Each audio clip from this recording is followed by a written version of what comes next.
Monsieur l'inspecteur provincial de la province éducationnelle Kinshasa-Tiangou, ici représenté, Monsieur le chef de la sous-division de Massina 1 représenté, Monsieur l'inspecteur, révérends frères, révérends sœurs, chers parents, chers collègues chefs d'établissement, mesdames et messieurs les professeurs, chers élèves, distingués invités à vos titres et qualités. En cette journée dédiée à l'enseignement dans notre pays, nous vous remercions sincèrement pour votre présence parmi nous et nous vous souhaitons la plus chaleureuse bienvenue. Nous voulons, à liminaire à notre propos, vous signifier toute notre joie de vous avoir parmi nous. Célébrer la fête de l'enseignement, c'est-à-dire la fête de la transmission du savoir, est une chose particulière. L'enseignement est un secteur parmi les plus précieux pour une nation et pour la République démocratique du Congo spécialement. C'est ce secteur qui forme ceux qui constituent en réalité la crème des bâtisseurs du Congo de demain. Voilà pourquoi l'enseignement est un secteur qui devrait bénéficier de tous les soins de la nation. Permettez-nous avant tout de vous inviter à avoir un regard empathique en direction de nos compatriotes de la partie est de notre pays. Nul n'ignore que depuis plus d'une décennie, notre chère patrie fait face à la guerre que lui impose le Rwanda et ses supplétifs du M23 qui font couler le sang de nos frères et sœurs en général et celui des collègues enseignants et de leurs élèves en particulier. Les enseignants ne savent plus exercer librement leur noble mission d'enseigner, car ciblés et tués dans tous les assauts qui dévastent l'Est du Congo. Nous n'oublions pas non plus que plus près de nous, le phénomène Mugondo cible lui aussi entre autres les écoles. Tous ces enseignants et élèves, de l'Est comme de l'Ouest, méritent notre profonde compassion.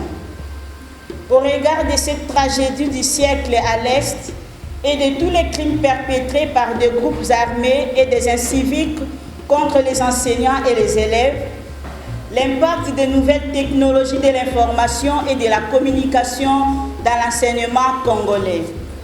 En fait, l'intégration de ces nouvelles technologies de l'information et de la communication dans l'enseignement en RDC, en particulier dans l'enseignement secondaire, représente une opportunité majeure pour moderniser le système éducatif et amener la jeunesse à aborder dans les conditions optimales un monde de plus en plus informatisé et numérisé.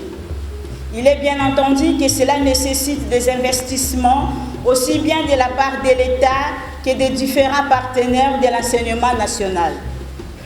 Par ailleurs, il faut que les enseignants soient formés et qu'il y ait une collaboration entre les différents acteurs du secteur éducatif dans notre pays. C'est seulement à ce prix que les résultats seront au niveau de nos ambitions à nous tous qui visent à améliorer l'accès de tous les enfants à l'éducation et aussi à préparer nos élèves, nos enfants aux défis des années à venir. Cela veut dire qu'il faut que nos écoles soient équipées des outils permettant la maîtrise des nouvelles techniques de l'information et de la communication, la formation des enseignants et des élèves à leur usage maximal, de même que leur intégration efficiente au programme d'enseignement. Malgré les perspectives prometteuses et les ambitions légitimes, l'éducation dans notre pays se heurte à plusieurs difficultés, notamment le manque de motivation pour les personnels enseignants dans les établissements tant publics que privés, ce qui démotive certains enseignants et les pousse même à changer de métier.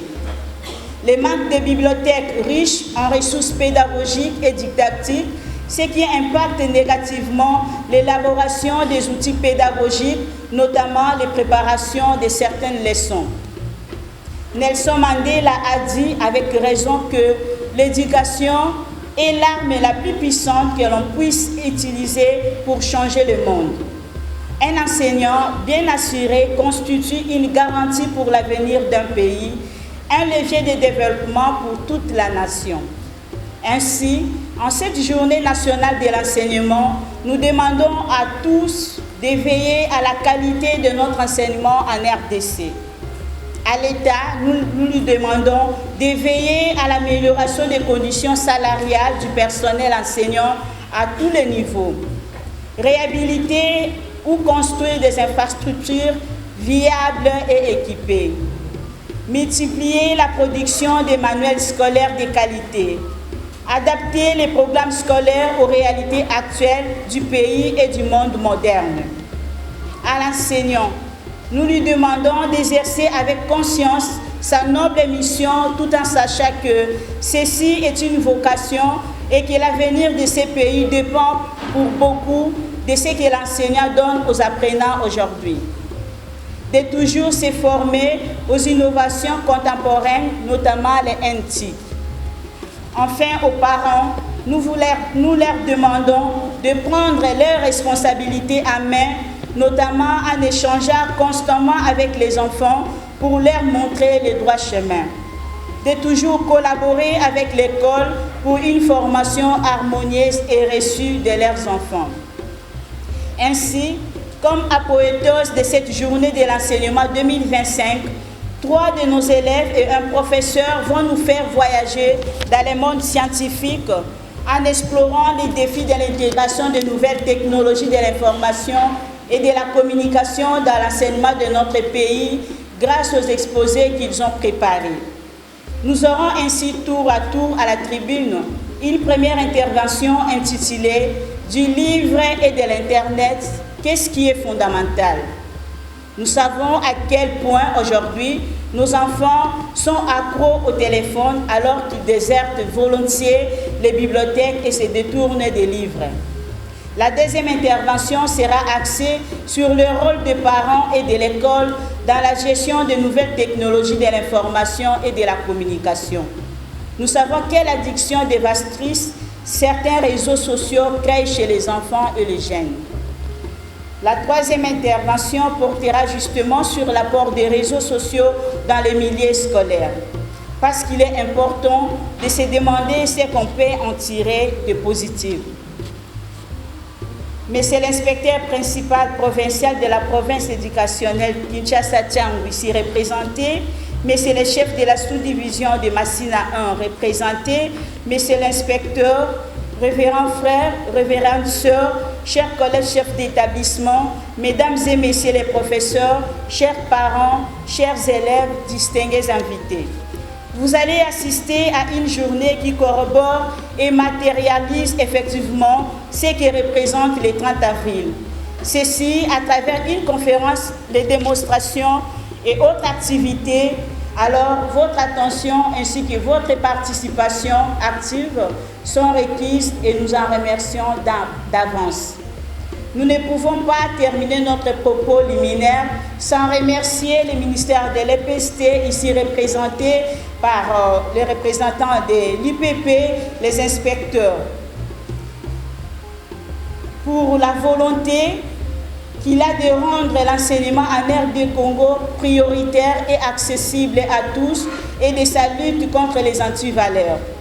Nous rendons un hommage mérité à tous les enseignants, ces héros dans l'ombre, souvent négligés et oubliés, qui malgré les difficultés, honorent ce beau métier et transmettent les connaissances, les savoirs et façonnent l'élite congolaise de demain. Nous encourageons notamment tous les élèves du Collège des Sacré-Cœur à rester concentrés sur leurs études parce qu'ils doivent être les acteurs principaux de leur formation, de leur apprentissage. J'espère que parmi eux sortiront également beaucoup d'enseignants, d'encadreurs de jeunes, pourquoi pas des religieux, religieuses, qui travailleront par amour dans l'éducation. Pour clore ces propos liminaires, disons que la célébration de cette date du 30 avril dans notre pays doit faire résonner ces messages. L'éducation est un édifice auquel tout amoureux du Congo doit, en ce qui le concerne, apporter sa pierre. Que vive la République démocratique du Congo, notre chère patrie, que vive la Journée nationale de l'enseignement, que vive le Collège des Sacré-Cœur, que vive la congrégation des Sœurs des Sacré-Cœur. Je dis et je vous remercie pour votre aimable attention. La RDC célèbre avec grâce chaque 30 avril la Journée nationale de l'enseignement. À cet effet, IPP, Provel, autorités scolaires, parents, élèves et invités ont pris sous la grande conférence scientifique placée sous le thème Impact des nouvelles technologies de l'information et de la communication dans l'enseignement en RDC.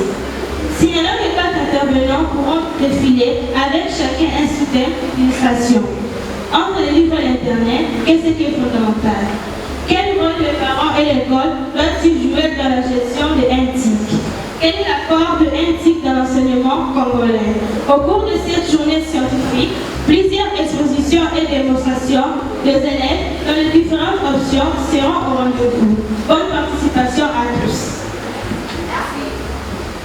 Parlons quand même dans ce journal. Comment le collège, les parents et les élèves se sont-ils comportés pendant cette période de prière, jeûne et partage? Information avec notre correspondant Gustave Ngonga. À l'occasion du temps des carême qui avait pour message de base la prière, le jeûne et le partage. Soucieux d'initier les élèves à la pratique de bonnes œuvres, le collège des Sacré-Cœur, patronné par la révérende Sœur Bibi Choula, a concrétisé le passage biblique de Matthieu 25-36 qui dit: quand j'avais faim, vous m'avez donné à manger. Quand j'étais libre, vous m'avez revêtu. Et quand j'étais prisonnier, vous m'avez consolé. C'est ainsi que les grands baobabs du Congo ont volé au secours des nécessités, internés à l'hospice des sœurs des pauvres de Kimassène. Dans cette judiciaire, sacs de riz, semoule, cartons de poissons salés, sucre, sel, huile végétale, savon et habits ont été remis avec sourire aux lèvres à ces vieilles femmes dépourvues de la possibilité de se nourrir elles-mêmes. Ce pauvre d'achat de vivres et non-vivres a été l'œuvre de contribution de l'école et des parents d'élèves à cette alma mater. Et dans ces mêmes chapitres, parlons d'inondation. À cause des pluies diluviennes qui ont semé deuil et désolation dans certaines familles. Quelques collégiens et collégiennes ont vu leurs cahiers et uniformes flotter sur le zoo.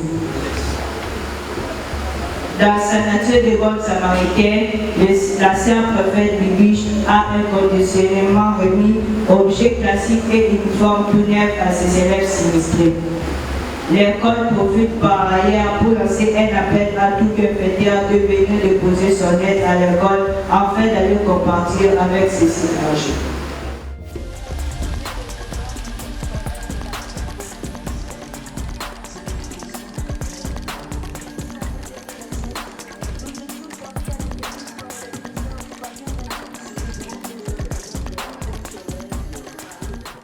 Cette année et en ces jours-ci, a pensé célébrer cette journée de façon très spéciale à travers ce café scientifique dont le grand thème est l'impact de nouvelles technologies de l'information et de la communication dans l'enseignement congolais. Quant à nous, nous allons nous focaliser sur le sous-thème du livre et de l'Internet, qu'est-ce qui est fondamental? Dans un monde qui évolue à la vitesse de la lumière, l'éducation ne peut plus marcher à reculons. Aujourd'hui, la salle de classe ne se limite plus à 4 murs et un tableau noir. Le savoir, lui, circule non seulement dans les lignes d'un vrai manuel, mais aussi dans les vibrations d'un signal Wi-Fi. Et au cœur de ces duels, un pays comme la RDC se retrouve à un carrefour. Doit-on miser sur le livre, ces vieux sages pleins de mémoire, ou doit-on miser sur l'Internet, ces jeunes génies pleins de promesses? Dans nos écoles, des élèves lisent encore des manuels édités avant leur naissance. Pendant ce temps, d'autres découvrent le monde sans ne jamais l'avoir vu grâce à l'Internet. 2 mondes, 2 outils, mais une seule question se pose avec acuité. Lequel est vraiment essentiel pour former la génération qui changera le Congo? Notre exposé ne se contentera pas seulement de comparer, mais il va creuser, questionner et proposer. Parce qu'au fond, ce débat n'est pas que technologique, il est humain, social, éducatif, bref, visionnaire. Nous l'aborderons en 4 volets. Nous parlerons premièrement du livre, puis de l'Internet. Nous essayerons de faire une comparaison livre et Internet, puis nous allons donner quelques recommandations. Quant au livre, que devons-nous retenir? Le livre comme racine du savoir, fondement de la pensée profonde. Depuis l'Antiquité, le livre demeure un outil de construction de la pensée humaine car il éduque, informe et transmet des connaissances. Le livre ne se réduit pas à un simple support d'information.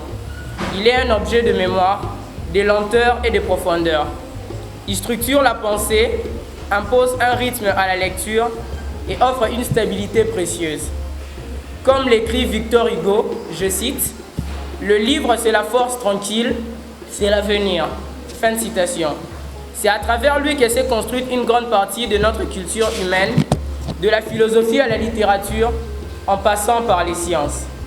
Lire un livre, c'est accepter de s'immerger dans un univers, de cheminer avec l'auteur, d'interroger les idées, de se confronter à la complexité.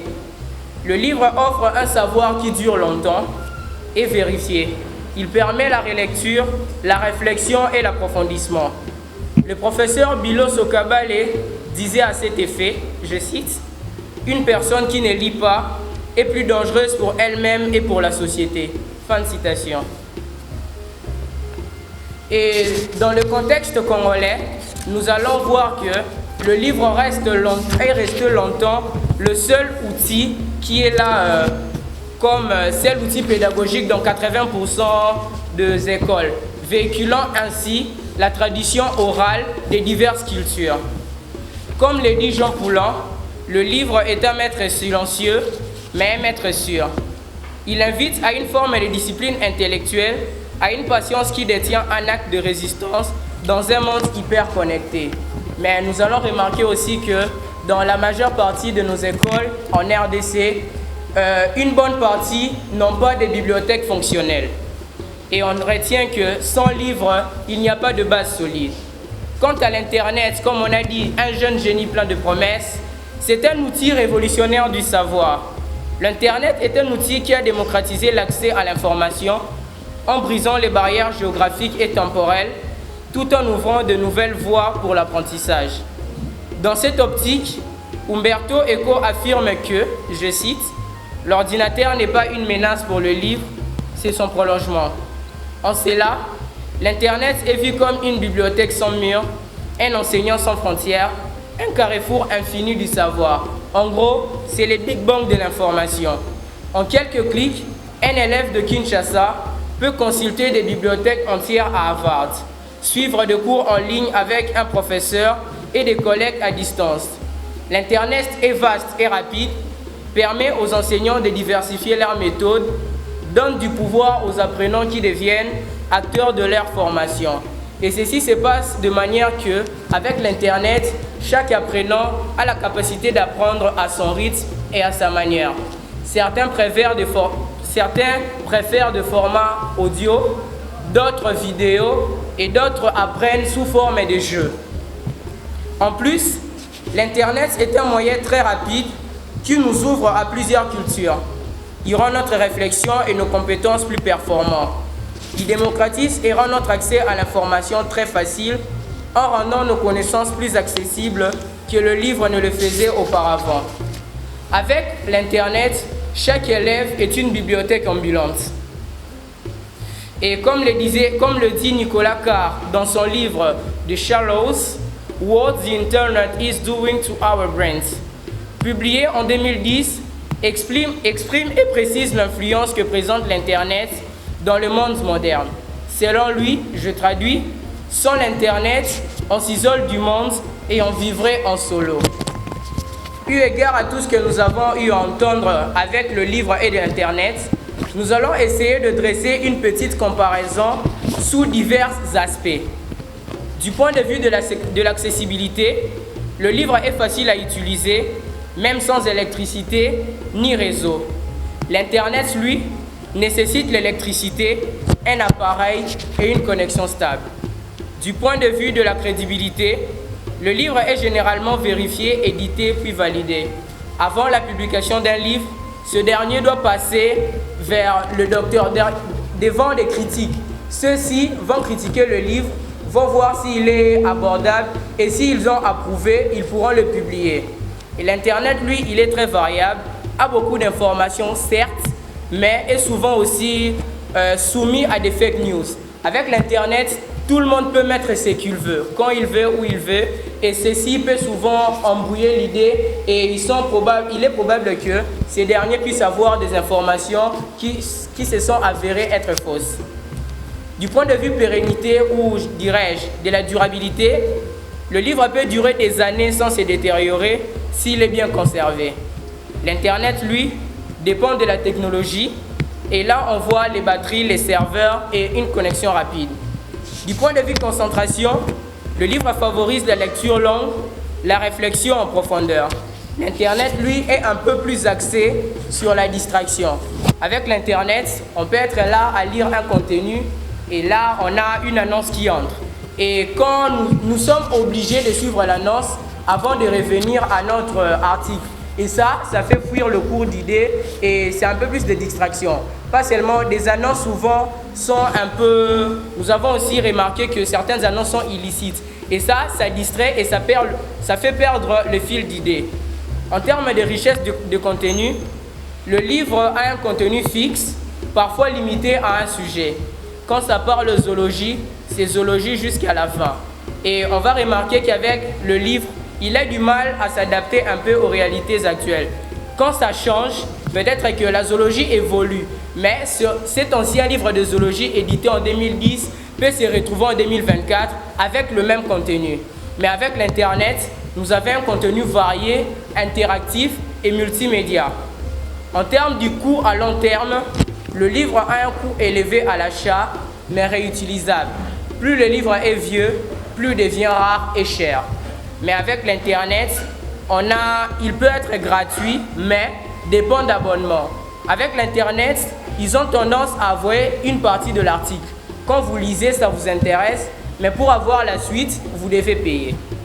En termes de l'impact pédagogique, le livre renforce la mémoire, la rigueur et structure la pensée. Et le livre, lui, stimule la curiosité, l'autonomie et l'esprit critique. En termes d'adaptabilité locale, peu de livres sont adaptés aux réalités, surtout en RDC. Comme je venais de le dire plus tôt, quand ça parle zoologie, c'est zoologie. Et ce même livre de zoologie ou de botanique, édité en 1960, c'est le même qu'on trouve maintenant. Et peut-être que c'est le même qu'on trouve encore dans certaines écoles et c'est encore enseigné. Et pourtant, avec l'évolution de la technologie et de la science, il y a d'autres trucs qui ont été ajoutés à la zoologie, mais que nous n'allons pas trouver dans ces livres. Mais avec l'Internet, il y a possibilité de créer des contenus éducatifs locaux en langue nationale. Et nous avons aussi remarqué qu'avec le livre, c'est soit en français, soit en anglais.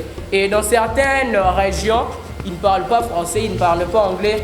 Comment ils vont faire pour lire ce livre? Et pourtant, ils ont aussi le souci de l'éducation. Mais avec l'Internet, il y a possibilité de créer ces contenus-là et de les traduire en langue nationale. Après cette comparaison, que devons-nous faire? Nous allons essayer de prendre quelques recommandations qui vont nous aider à l'avenir. La première est une combinaison vitale livre-Internet. Hybrider pour mieux éduquer, créer une éducation bimodale, papier plus numérique. Former des enseignants aux outils numériques sans abandonner les livres. Comme le dit William Butler Yeats, l'éducation ne consiste pas à remplir un vase, mais à allumer un feu. Encourager l'éveil culturel, lancer des concours d'écriture et de création de contenus éducatifs congolais. Traduire de grands textes éducatifs en langue locale si possible pour démocratiser l'accès. Disposer des bibliothèques dans des écoles et d'un Wi-Fi disponible pour plus d'expérience. Et le problème en RDC est que dans la majeure partie d'écoles, il n'y a pas de bibliothèque, il n'y a pas de Wi-Fi. Et l'Internet actuellement, pour d'autres parents, au lieu d'être perçu comme un outil qui peut changer, il est encore perçu comme un outil qui abîme les enfants. En définitive, Que devons-nous retenir de ces deux outils? Le livre et l'Internet ne sont pas deux adversaires. Ce sont deux alliés du savoir, deux piliers pour construire une éducation intelligente, accessible, équitable et puissante. Dans l'éducation congolaise, ce qui est fondamental, ce n'est pas le support, mais l'accès, l'adaptation et l'intégration de deux outils. Un peuple instruit est un peuple libre. Le savoir, lui, ne choisit ni papier ni écran, il choisit la tête vide. L'Internet t'informe, le livre te transforme. Utilise les deux pour être quelqu'un d'équilibré, mais ne laisse aucun te voler ta liberté de penser. Auguste Assemblée, je vous remercie pour votre attention. Et c'est ainsi que je me fais pour l'imitation et que les réalités d'hier ne sont plus celles d'aujourd'hui. En longueur de journée, nous assistons à des débats qui frappent nos oreilles partout où nous nous retrouvons. À la maison, à l'école, au travail, dans le transport, sur les médias, etc. Le pôle d'attraction de ces palabres demeure la problématique de nouvelles technologies de l'information et de la communication chez les jeunes à l'heure actuelle. Dans ces grands marchés de antiques, pleins de marchands, les uns estiment que les élèves doivent en être éloignés et les autres pensent qu'une porte doit leur être ouverte pour leur formation intégrale. À l'instar de ce qui précède, une série de questions effleure notre pensée. Quel rôle les parents et l'école doivent-ils jouer pour permettre aux apprenants d'opérer un choix judicieux d'articles dans ces grands marchés de antiques? Quelles conséquences peuvent découler de l'encadrement ou non des jeunes dans la gestion des antiques? Dans les lignes qui suivent, nous allumerons notre lanterne pour éclairer cette forêt qui est encore sombre. En effet, le numérique offre une variété de connaissances aux apprenants sans tenir compte de leur âge mental ou chronologique et sans distinguer l'utile de l'accessoire. Ceci justifie l'importance majeure de l'encadreur adulte aux côtés de notre jeune internaute. Selon le pédagogue, il existerait plusieurs agents ou partenaires de l'éducation. Mais pour le cas de notre travail, nous nous limiterons qu'à deux, soit la famille, entre guillemets le parent, et l'école. Quel rôle chacun de nos partenaires susmentionnés doit-il jouer? Sur ce qui concerne les parents doivent, premièrement, gagner la confiance de leurs enfants et ce, dès le bas âge, en vue de le pousser à les écouter, c'est-à-dire briser les distances pour faire comprendre à l'enfant qu'il est lui-même l'agent principal de son éducation. C'est dans ce même son de cloche que Jean-Jacques Rousseau parle du principe pédagogique appelé pédocentrisme, c'est-à-dire l'enfant au centre de son éducation, de sa formation et de son encadrement. En deuxième lieu, les parents doivent encadrer l'utilisation des antiques en établissant des règles en rapport avec l'usage normal des appareils et en veillant au respect strict de ces règles. Un exemple concret, c'est interdire toute connexion à des heures tardives car cela suppose l'isolement de l'enfant du reste de la famille et sa curiosité sur les propositions faites en ligne compromettrait son éducation. Une autre mesure concrète est l'installation du contrôle parental sur les appareils numériques. Ceci permettra aux parents de savoir à quel site l'enfant est connecté et avec qui il partage en ligne. Troisièmement, les parents doivent rappeler aux enfants que l'usage adéquat de nouvelles technologies de la communication et de l'information et de la communication, lui apporterait de bons fruits sur le plan scolaire, car à partir de celle-ci, l'enfant aura assimilé de matières non comprises en classe grâce aux enseignements en ligne. Cette initiative a été approuvée par Dominique Walton, un écrivain français, dans son œuvre intitulée « Internet et après ». Il dit, je cite, « Il faut analyser et transformer les sociétés liées à l'information numérique et les appeler à une régulation éducative pour éviter les dérives. » Fin de citation. Quatrièmement, les parents doivent promouvoir un usage équilibré des antiques, c'est-à-dire conseiller une utilisation mesurée de nouvelles technologies de la communication et de l'information, de peur que cela n'affecte négativement la santé mentale ou physique de l'enfant. Un exemple sur la détérioration de la santé mentale de l'enfant, c'est le fait de recourir régulièrement aux appareils pour effectuer des petits calculs, affaiblirait le mental en développant l'esprit de dépendance. Un exemple sur la détérioration de la santé physique de l'enfant, prévenir aux enfants qu'en restant longtemps devant les écrans endommagerait la vision et que toute personne sans une bonne santé visuelle souffre toute sa vie. Décourager l'isolement rendu possible par le handicap en rappelant aux enfants qu'ils ont aussi intérêt à communiquer en présentiel que d'être toujours virtuel, d'où cette idée qui enrichit totalement notre pensée puisée dans l'œuvre de Neil Surrey, un écrivain anglais, Education and Technology, qui a insisté sur éducation au discernement numérique.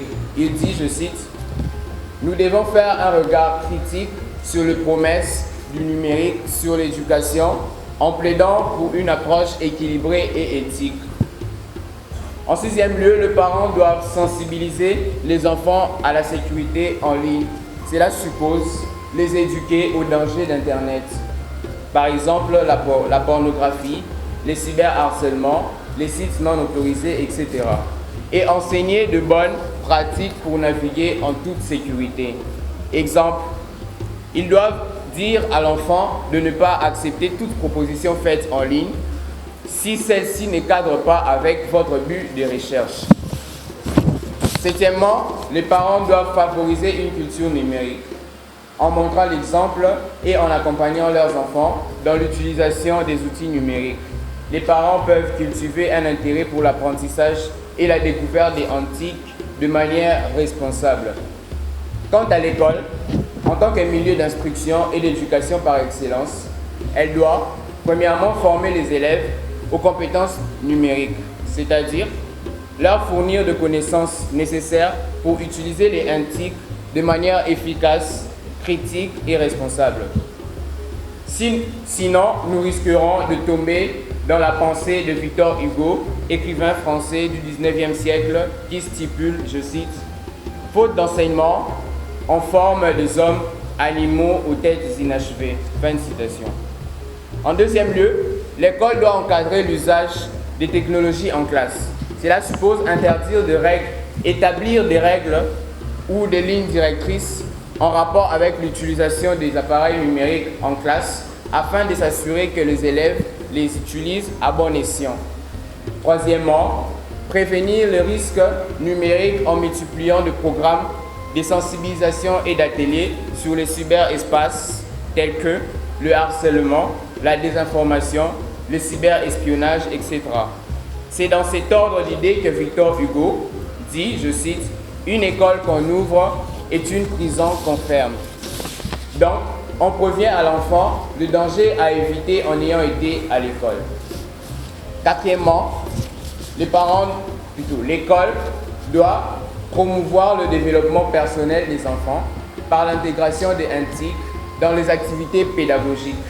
Cela veut dire les apprenants, ils doivent les apprendre à développer des compétences transversales telles que la créativité, la collaboration, la pensée critique qui sont cruciales dans la société numérique actuelle.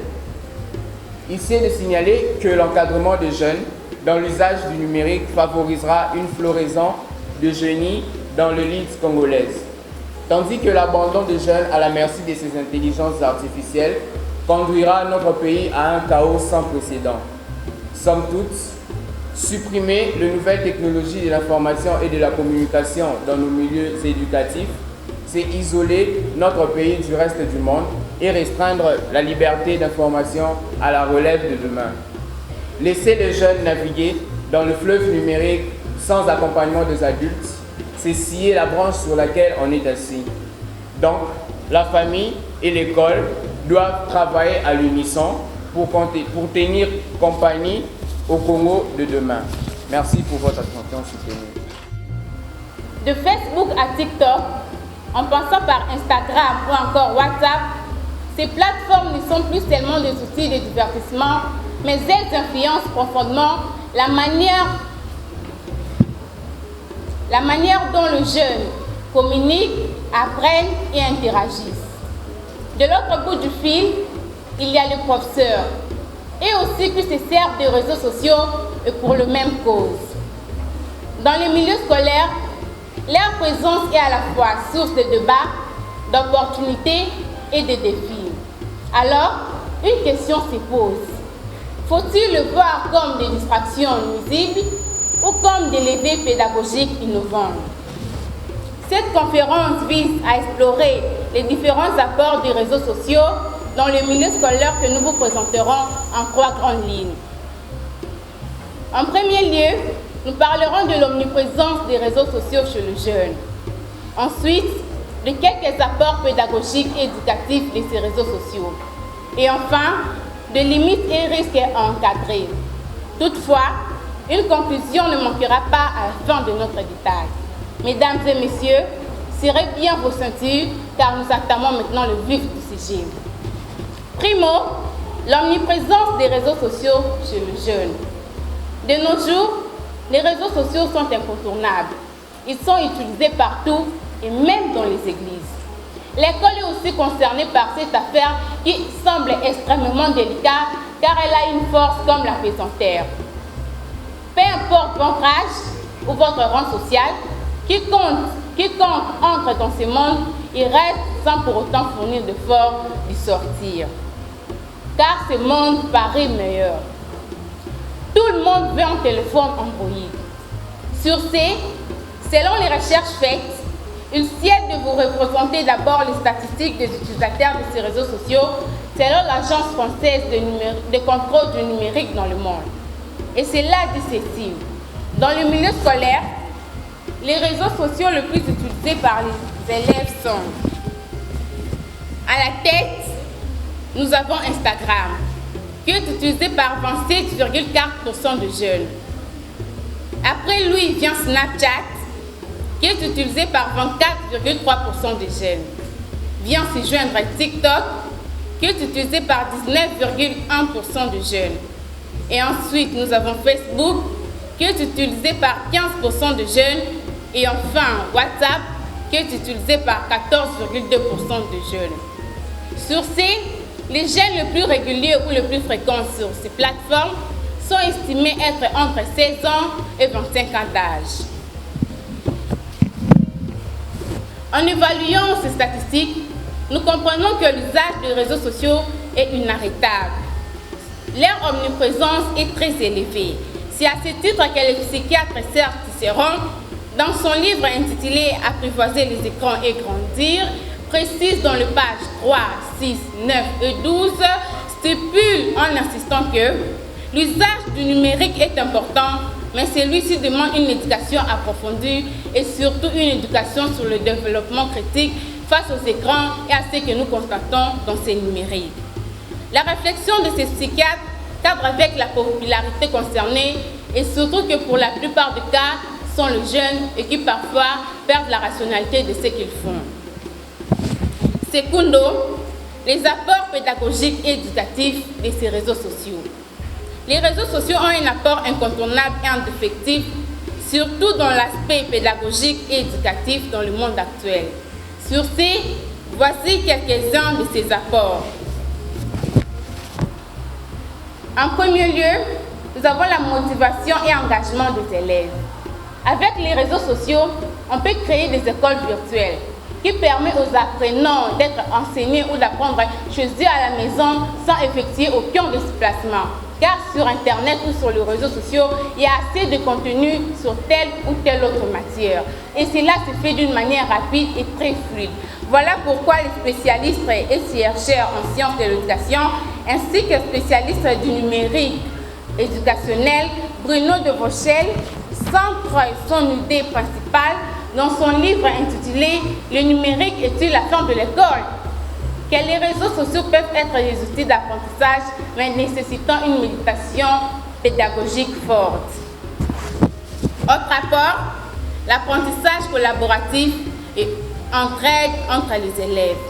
Les réseaux sociaux offrent aux élèves une facilité de se collaborer. Ils forment de relations interpersonnelles et sans pour autant fournir beaucoup d'efforts.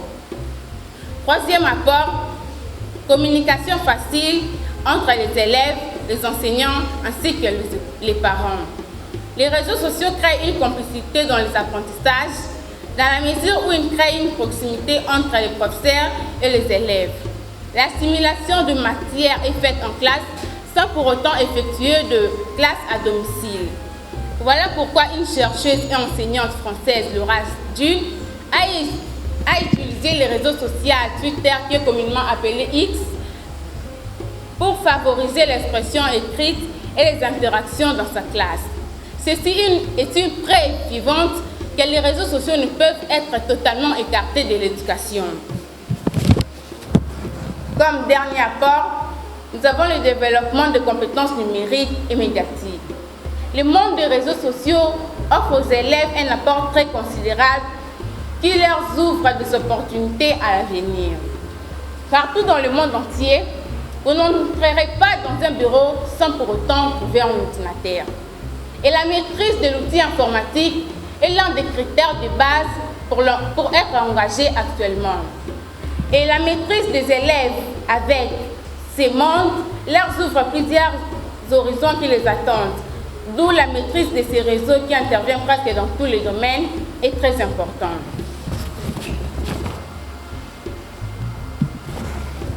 Tertio, les limites et risques à encadrer. Les réseaux sociaux étant un monde vraiment complexe, présentent des limites et créent des risques entre les élèves qui sont plus souvent sur ces plateformes. Et parmi ces risques, nous citons distraction, dépendance ainsi que baisse de concentration. À cause de ces réseaux sociaux, beaucoup d'élèves deviennent faibles intellectuellement. Ils sont accros au point d'oublier même de se laver à cause des jeux et autres distractions que leur présentent ces réseaux sociaux. Raison pour laquelle Jean-François Cérézier, professeur de sciences de l'information et de la communication, dans son livre intitulé « Projet de recherche », recommande aux adultes en général et aux éducateurs en particulier une éducation du numérique par les jeunes doit être supervisée par les adultes qui en savent et maîtrisent les inconvénients ainsi que les avantages pour réduire les risques. Actuellement, les élèves deviennent faibles à cause de l'utilisation abusive de ces réseaux sociaux. Autre risque, nous avons le cyberharcèlement et atteinte à la vie privée. Plusieurs enfants sont victimes et victimisés, que ce soit mentalement ou physiquement. Ils sont harcelés sans pour autant savoir qui sont les auteurs de leurs harcèlements. Et pour la plupart des cas, ce sont leurs propres camarades qui complotent pour nuire à son avenir. La vie de beaucoup de jeunes est exposée sur les réseaux sociaux. On peut faire un montage montrant une image de vous nu. Pourtant, ce n'est même pas le cas. Et certains qui sont malfaisants peuvent aller plus loin en piratant votre compte Facebook, Twitter et tout ça dans le but de vous nuire. Autre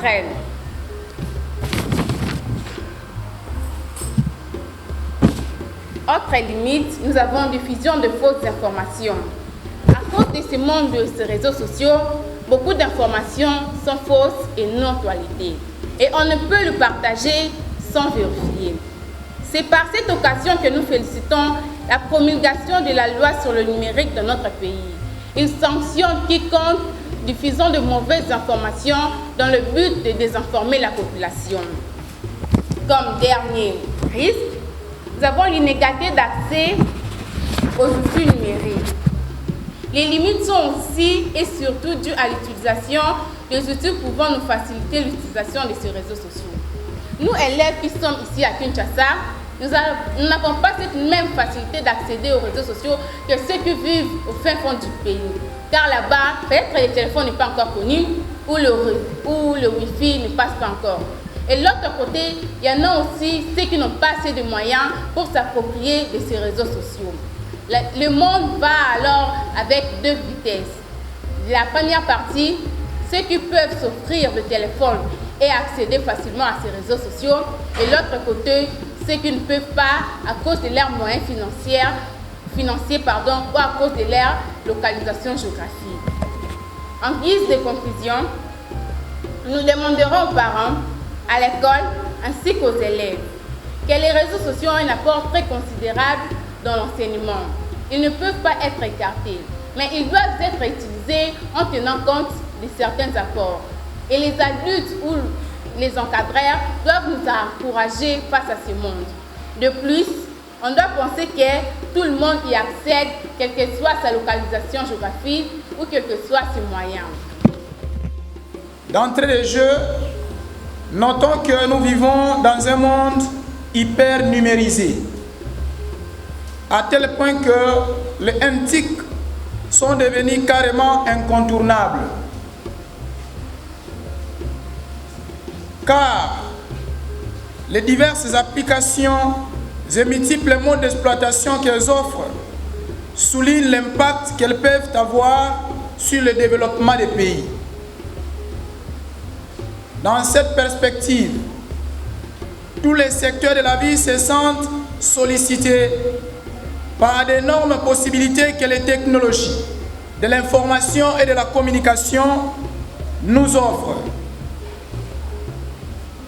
Et le système éducatif congolais ne semble pas échapper à la sollicitation de la révolution technologique, en dépit de nombreux défis auxquels il est déjà confronté, dont notamment la surpopulation, le délabrement des infrastructures, le manque de matériel didactique, ainsi que l'inadaptation des programmes.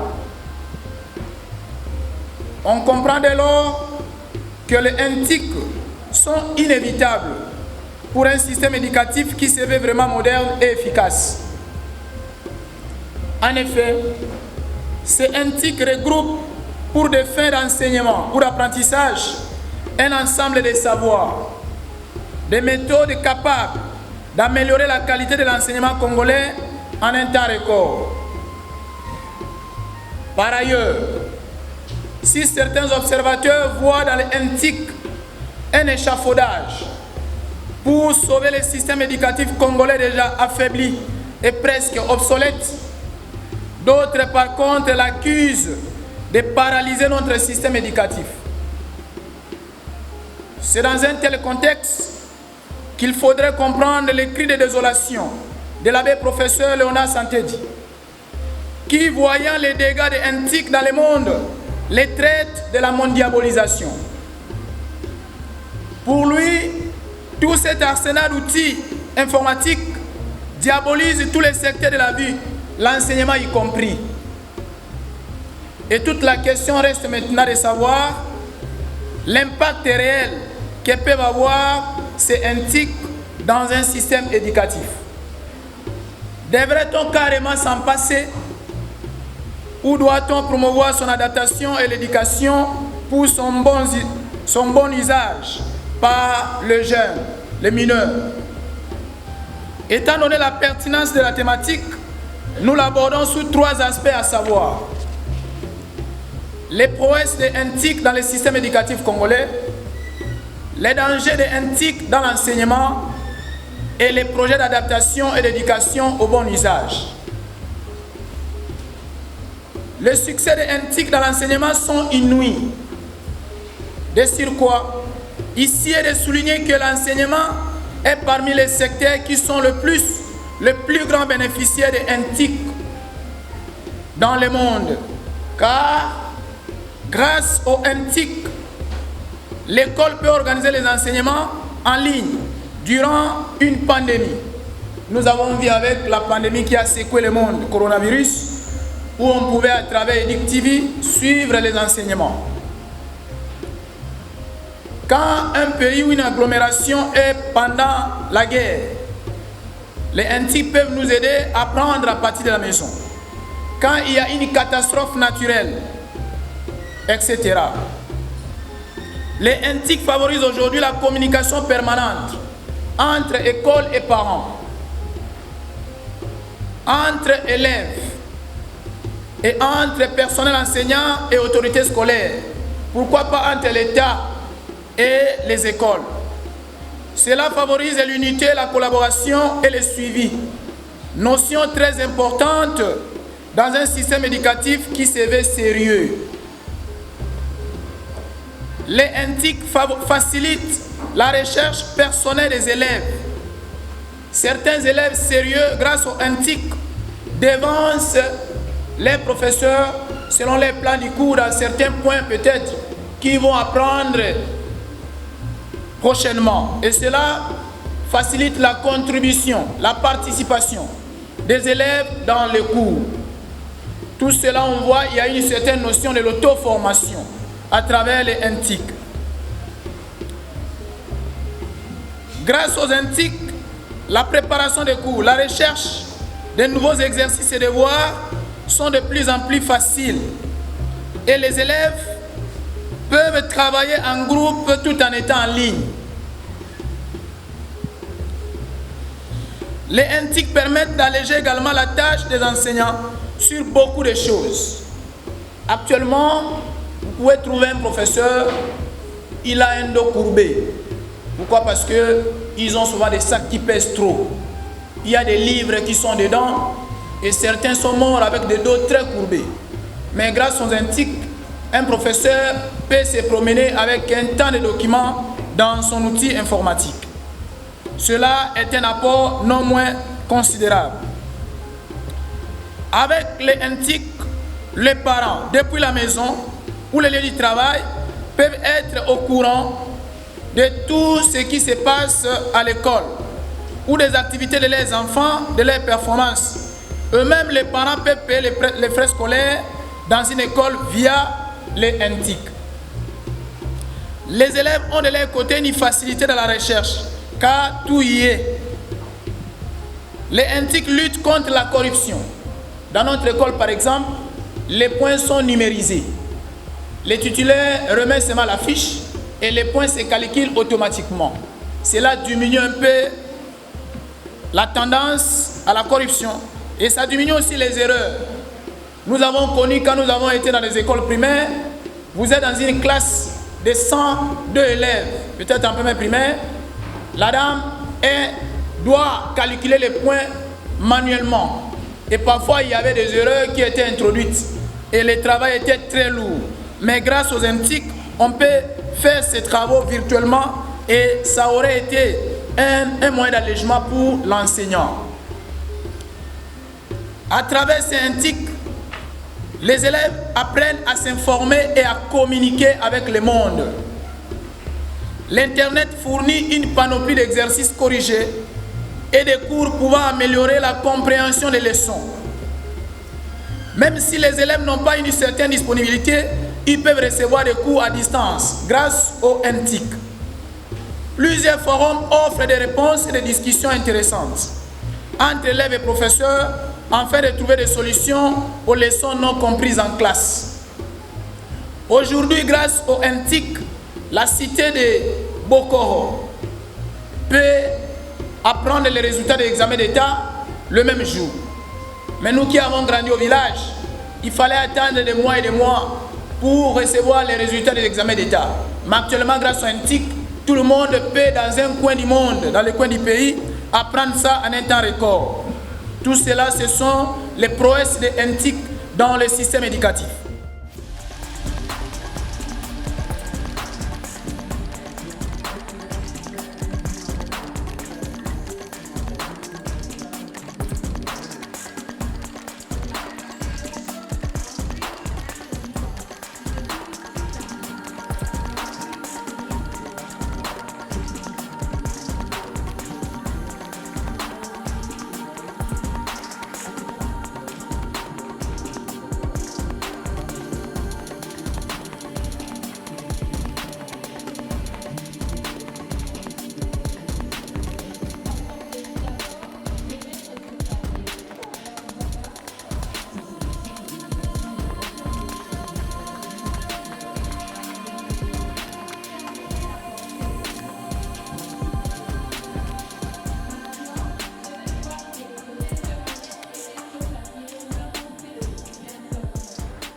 Ok, j'ai eu le plaisir de prendre part à la journée nationale de l'enseignement, ici au Centre Père Damien. En tout cas, j'ai apprécié l'aptitude avec laquelle les jeunes, les étudiants, plutôt les élèves, ont exposé. La conférence était vraiment enrichissante et très captivante. J'ai vraiment aimé l'intervention de professeurs, de certains élèves. Et voilà. Aujourd'hui, c'était un grand jour pour nous, c'était un très grand honneur, puisque nous célébrons la fête ou la journée nationale de l'enseignement dans notre pays. Cette journée est célébrée chaque année le 30 avril. Mais pour le collège de Sacré-Cœur, nous avons préféré célébrer cette journée-là aujourd'hui, le 26, c'est-à-dire les fêtes ou les célébrations ont commencé aujourd'hui avec d'abord la conférence qui était organisée ainsi que la journée culturelle pour tous les élèves. Et le 30 avril, le jour J, nous aurons cette fois-là la descente dans un site pour célébrer, festoyer, manger et vivre ensemble. Et pour la journée d'aujourd'hui qui était consacrée à notre grande conférence, nous l'avons baptisée d'abord journée scientifique.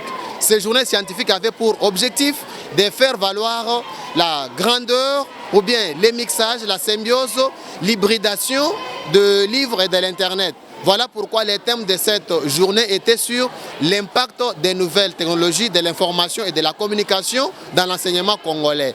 Quelles sont les conséquences? Est-ce qu'il faut-il laisser les outils informatiques ou bien laisser le numérique, utiliser seulement le livre, ou faut-il sélectionner les tout, utiliser les tout ensemble pour l'objectif?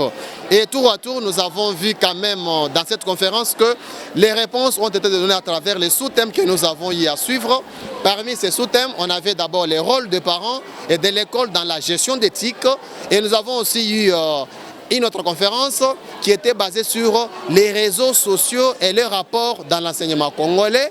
Et aussi, nous avions eu à suivre un autre intervenant qui nous a parlé sur l'Internet et les livres, qu'est-ce qui est fondamental dans l'enseignement. Et pour conclure ou bien départager les idées, nous avons trouvé que dans l'enseignement, les livres forment la personne, l'Internet les transforme. Et alors, pour ce, nous devons utiliser les deux à la fois, faire les mixages, mais du côté Internet, quelques lignes de conduite et d'encadrement ont été données. Par exemple, mettre les systèmes de contrôler l'utilisation de ces réseaux sociaux par les parents dans les téléphones de leurs enfants pour permettre à ce qu'il n'y ait pas le dépassement ou l'abusivité, si je peux me permettre de faire ces néologismes, le fait d'abuser avec l'utilisation de ces réseaux sociaux. Voilà d'une manière un peu condensée et brève ce qu'a été notre journée scientifique de ce jour. Toutefois, nous continuerons avec ces célébrations jusqu'au 30 avril, jour auquel nous ferons une descente dans un site pour cette fois-là festoyer et faire une récréation grâce à cette journée dédiée à l'enseignant dans notre pays qui est la République démocratique du Congo. Je vous remercie. Ça, c'est ma 3e année comme préfet. Je suis dans la joie de vivre cette journée d'aujourd'hui dédiée à l'enseignement national ici dans notre pays. Et nous avons eu le temps de préparer avec les enfants pour que cette journée soit vraiment matérialisée, pas seulement au niveau intellectuel, mais aussi au niveau des savoir-faire de nos enfants. Ça fait 3 ans, en célébrant la fête des journées de l'enseignement, c'est les professeurs qui animaient des conférences. Et cette année, c'est de manière particulière où nous avons initié nos enfants à déployer leurs talents. Ce sont eux-mêmes qui étaient les conférenciers de ce jour. Donc tout s'est bien passé. Nous sommes très fiers de nos élèves, de la qualité de la formation que nous leur donnons ici au Collège des Sacré-Cœur. Nous avons eu les invités qui nous ont honorés. Et aussi pour marquer la confiance que nous avons envers nos professeurs, nous avons pensé aussi à honorer quelques professeurs parmi les 50 professeurs que nous avons. Cela ne veut pas dire que ceux-là sont plus intelligents, mais il y a des critères qui ont fait le choix de ces cadeaux. Nous avons plus voulu parler de la constance et aussi de sens de responsabilité que les professeurs ont dans notre école, aussi le dévouement. Voilà pourquoi ces professeurs, en célébrant cette fête, nous avons voulu aussi leur donner le diplôme de mérite de ce qu'ils ont fait comme travail, parce qu'ils sont conscients et ils ont la conscience professionnelle. Donc c'était cette considération de ma part en tant que la responsable d'honorer les professeurs en leur donnant les petits cadeaux qui vont les aider aussi à donner encore plus dans l'avenir. Et pour les élèves aussi, comme c'était la première expérience de voir les élèves animer des genres de conférences, nous n'avons pas manqué de manifester notre joie à leur égard. Nous leur avons offert aussi des cadeaux, des sacs par rapport aux besoins de chaque enfant. J'ai choisi les élèves pour montrer l'échantillon parce qu'on ne peut pas parler de l'enseignement sans les élèves. Et comme la journée était consacrée à la journée nationale de l'enseignement, les enseignants, de ce qu'ils donnent, nous avons voulu montrer que voilà, les fruits sont là. Voilà pourquoi nous avons choisi les élèves, qu'ils soient l'échantillon de l'enseignement aujourd'hui en RDC. Voilà, et la journée finit en beauté. Nous avons mangé avec nos invités et je voulais dire merci à tous les professeurs du Collège de Sacré-Cœur qui ont contribué pendant 3 semaines pour préparer les élèves, en fait, j'allais dire, pour préparer les élèves pour que cette journée passe en beauté.